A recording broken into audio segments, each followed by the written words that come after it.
Alright, hi guys, welcome back to the beginner series of replay analysis. Pumping out the second video today because I really want to get you guys having your replays and analyzed so you can improve quicker. We can move on to other parts of the game and we can get you some Griffin Bane super packs. So guys, continue to send them in. I'm excited to analyze them.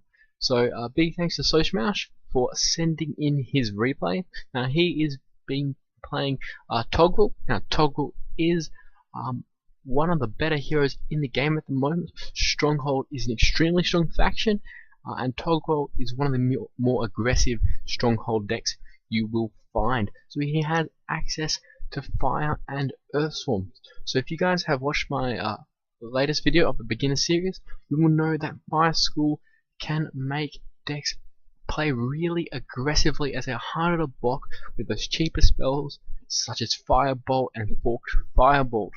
Now he also has access to Insect Swarm, which is a key card in nearly every Earth deck. Now Toggle ability is quite decent. Doesn't come off too often, but it can finish games every now and then. So as our opponent, we are versing a Sveltana today. So we did cover it in the previous replay analysis, so I'm gonna hope you guys have watched that and know a bit about the deck. But basically, it's just gonna rely on vampire type creatures that have a lot of synergy together, as well as some more powerful spells. So guys, let's get into the game. As both players are choosing whether they want to mulligan or not.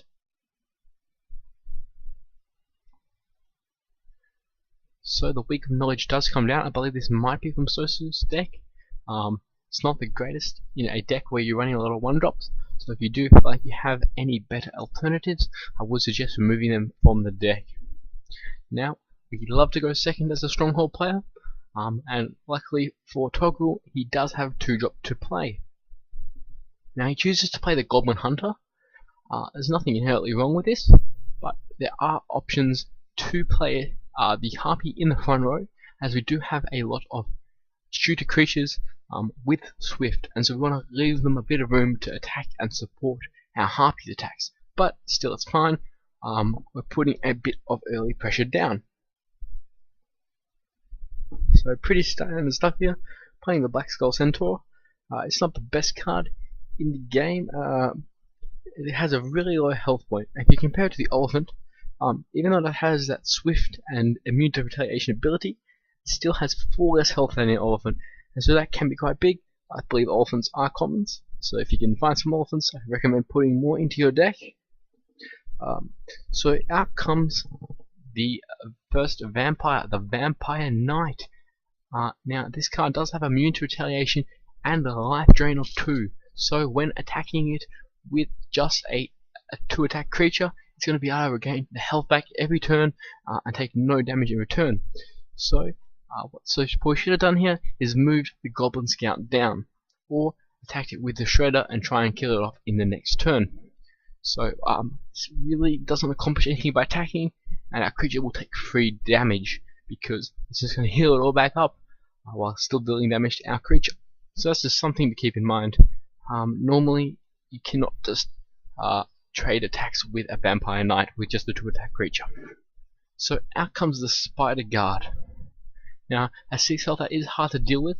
Ideally, we would have a Firebolt here so we can use both of our Swift creatures and the Firebolt to kill it off. Unfortunately, we don't have any of that in hand, so we're simply going to choose to play our 5-drop, the Dream Weaver. So chooses to play this in the bottom row. Now, I do think this is a little bit of a mistake here. So what I preferably would have done is just move the Goblin Hunter down into the bottom lane. We can move this up to get an attack in, and then we can play the Dream Reaver in either this lane or this lane at the top. And the reason we do that is, at the moment, our creatures are very aggressive, yes, but they do not have a lot of health points, and they can't really go toe to toe with our opponent's creatures. Okay, so I understand it can be quite difficult to know when to be aggressive, especially against these vampire decks with a lot of durable creatures that are going to gain that life back.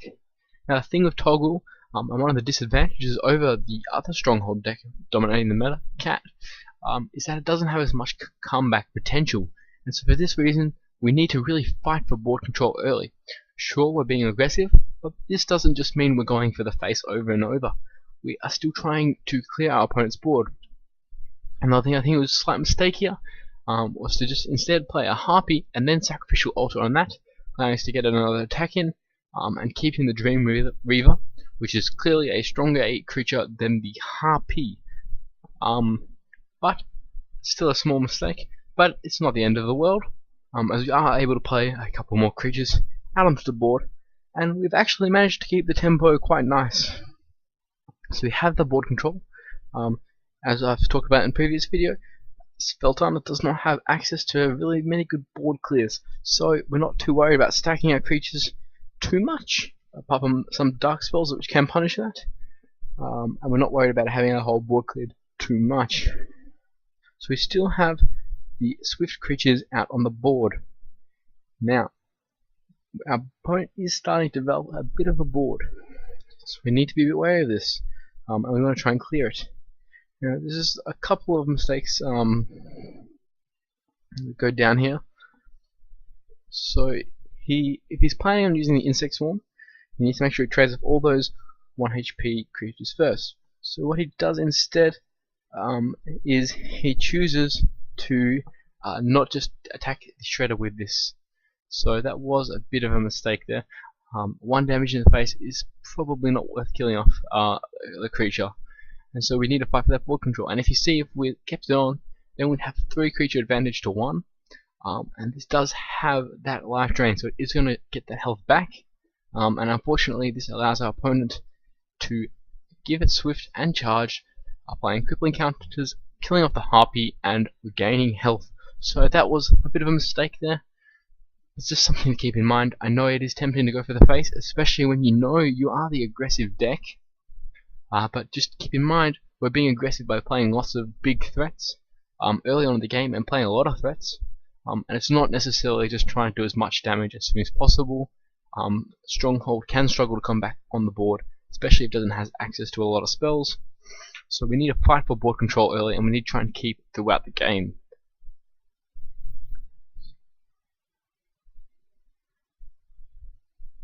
So that is one of the hardest things in Dual Champions, is deciding when you can go for damage and when you need to keep fighting for board control. Now, in Dual Champions, unlike other card games such as MTG and Hearthstone, there's not really much direct damage to the face. So if you do lose board control, it can be really hard to finish damage on the opponent, especially as not a lot of quick attack either, but there is some in Stronghold. Bit of a mistake I think here. He chooses to play the Dream Reaver in the bottom row, sacrificing the Goblin Scout, which could have been protected by the Black Skull Enchanter, and the Dream Reaver could be used to try and defend and contest some of these creatures. Now, unfortunately, after here, Togrhul is very short on cards, while Sveltana has a full hand, so it's going to be pretty much impossible for Arceus to come back. And the only thing you can look for is double insect swarms. But with such a full hand, it still may not be enough. So, while the game is just finishing out here, just want to talk about a few potential options for deck building. Now, I know new players are going to lack some cards, and you're going to put in what you can, but just a couple things. As I said earlier, the War Chanters, the Black Skull Centers, are very low health. And especially compared to the Olphins, which are actually a really nice defensive creature. So putting a couple of those in your deck could be really nice, and I do recommend you try that out. A couple other things, I saw you running 3 War Tents. Most players choose to run only 2, as too many in your hand can leave them dead if there's not going to be doing a lot in a lot of situations. Now, interestingly enough, even though he's almost lost board control, he was 1 damage off potential lethal, and it's all thanks to this card here. So what he could have done is he could have done the Fire Blast down here, and then Sacrificial Altar with the Shredder after moving this up here to deal the final 4 damage. But now with this combo, he can only deal uh, 3 damage to his opponent. That's not enough for the win. So I feel like Sos is playing pretty decently for a newer player. I hope he continues with the game and hopefully tries to learn something. I do recommend you stick it out with Tog, as Tog and the Stronghold faction in general are pretty good right now. They're not too hard to play, and they do have that potential. So we just want to focus on getting those good commons and uncommons, such as a couple more firebolts to allow you to play a bit more aggressively. And just really keep in mind, even though we are an aggressive deck, we are still fighting for board control, as without board control it can be extremely hard to push in that last bit of damage. So you're being the aggressor, but you are putting out more creatures than your opponent. If you have a free chance to kill off your opponent's creature, then you need to take it most of the time. So that's what those swift creatures are really good for. Sure, they're good at pushing damage, but they can also add a 2 damage to other creatures you're attacking, which makes them really hard to block. And if you combine that with firebolts, your opponent really doesn't feel safe putting any creatures in front of your creatures, and that in turn allows you to be aggressive. So guys, thanks for watching. Keep sending in those replays, and so I will be sending you your Griffin Bane Super Pack code via email. If you guys have any feedback, questions, or advice, please feel free to comment in the YouTube, Reddit, or the forums. Thanks again for watching, guys. Have a good one.